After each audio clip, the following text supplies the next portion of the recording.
কৃষিবিদ আল মামুন শিকদার, উপজেলা কৃষি অফিসার, হাটহাজারী, চট্টগ্রাম। আমার এই উপজেলায় প্রায় 2 বছর 4 মাস চলতেছে সময়। আর এখানে আমাদের কৃষিতে বিশেষ করে আমাদের মাননীয় সাংসদ ব্যারিস্টার আনিসুল্লাহ মাহমুদ স্যারের সরাসরি নির্দেশনা আছে যে কৃষিক্ষেত্রে যে কোনো জায়গায় যে কোনো সমস্যা হলে স্যার যেমন অবগত করে, পরামর্শ প্রদান করে। আর তারই ফলশ্রুতিতে আসলে আমাদের বিভিন্ন প্রকল্প এবং রাজস্ব প্রণোদনা সহ সব বিষয়ে স্যার যেমন সহযোগিতা করে থাকেন, এবং এখানে আমাদের উপজেলার যে ফান্ড আছে সেখানেও আপনি আমাদের এমপি মহোদয় যেমন সহযোগিতা করছে কৃষিক্ষেত্রে, যার ফলশ্রুতিতে আমরা সরিষা বিগত বছরে আমাদের যেখানে 55 হেক্টর ছিল আবাদি জায়গা, সেখানে আমাদের 442 হেক্টর আমরা উন্নীত করতে সক্ষম হয়েছি। যা কৃষক পর্যায়ে শুধু নয়, অনেক জায়গায় আমাদের হাটহাজারীতে এখন সরিষাটা অনেকটা পরিচিত একটা অবস্থানে আসছে। অথচ এমন একটা দিন ছিল যেখানে সরিষার বীজ মানুষ চিনত না, এবং সরিষার তেল খাওয়াটা ভুলেই গেছিলো বলতে গেলে। এখন তারা ইউজ টু, এবং শুধু তাই নয়, সেখানে এই তেলটি ভাঙানোর জন্য যে মেশিন সেটাও আমরা সরবরাহ করেছি আমাদের প্রকল্পের মাধ্যমে, এবং অনেক উদ্যোক্তা তৈরি হয়েছে, বিশেষ করে কাঠের ঘানি ভাঙা তেলও করছে। এতে একদিকে যেমন আমাদের কৃষকরা নিজের উৎপাদিত তেলও খাচ্ছে, এবং সয়াবিনের উপর নির্ভরতা কমে গেছে। নিজের জমিতে তারা ফেলে না রেখে, এই সময়টা রবি শস্য পানি কম থাকে, আর যেহেতু সরিষায় খুব বেশি পানি লাগে না, ওরা খুব ভালোভাবেই করতেছে। কৃষকের কাছে মোটামুটি আমরা এটা এক্সটেনশন বা সম্প্রসারণের কাজ করতে সক্ষম হয়েছি। আমাদের হাটহাজারীতে এখন কফি চাষ হচ্ছে, যেখানে কফির আপনারা যদি পাহাড়গুলিতে যান সেখানে কফির ফুল দেখতে পাবেন। এখানে মোটামুটি আমাদের প্রায় 18 হেক্টর জায়গায় আমাদের কফির ফুল আসছে, অর্থাৎ কফি গাছে ফুল আসছে। কাজু বাদাম হচ্ছে উচ্চমূল্যীয় ফসল, কাজু বাদাম এখনও ফুল আসা শুরু হয়েছে, জাস্ট সবে মাত্র ফুল আসা শুরু হয়েছে।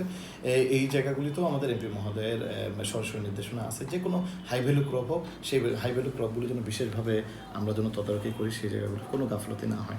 আরেকটা হলো যে আমাদের বিশেষ টার্গেট থাকে যে আমাদের বিশেষ করে রবি ফসল, খরিফ 1, খরিফ 2, এই জায়গাগুলোতে আমাদের ল্যান্ড কাভারেজ যেন বাড়ে যে কোনো ফসলে। কারণ আমাদের জায়গা দিন দিন কমে যাচ্ছে। সাধারণত আমাদের পুরো বাংলাদেশে যেমন প্রতি বছরে 20 লক্ষ মানুষ যোগ হচ্ছে, 0.7% জায়গা আমাদের কমে যাচ্ছে।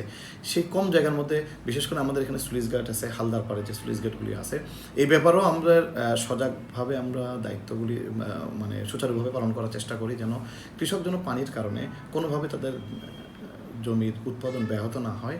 এই ব্যাপারেও আমাদের এমপি স্যারের নির্দেশনা আছে। এই ব্যাপারে উনি খুব গুরুত্বের সাথে দেখে।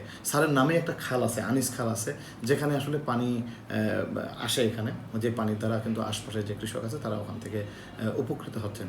এবং এখানে আমাদের বিশেষ করে মাননীয় প্রধানমন্ত্রীর কৃষি যান্ত্রিকরণ যে প্রকল্প আছে, এই প্রকল্পের মাধ্যমে 50% ভর্তুকিতে কৃষক কৃষি যান্ত্রিকরণ, কৃষি যন্ত্র কেনার সুবিধাটা পাচ্ছে। এবং এর সাথে সাথে আমাদের প্রণোদনার পরিমাণও আগের থেকে অনেক বেড়েছে।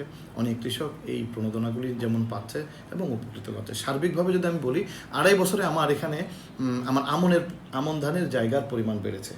আমন ধানের জায়গার পরিমাণ বেড়েছে। সাধারণত আমাদের 10,360 হেক্টর আমার আমন ছিল, সেখানে আমাদের খুব বেশি বাড়ে নাই, তবে বেড়েছে।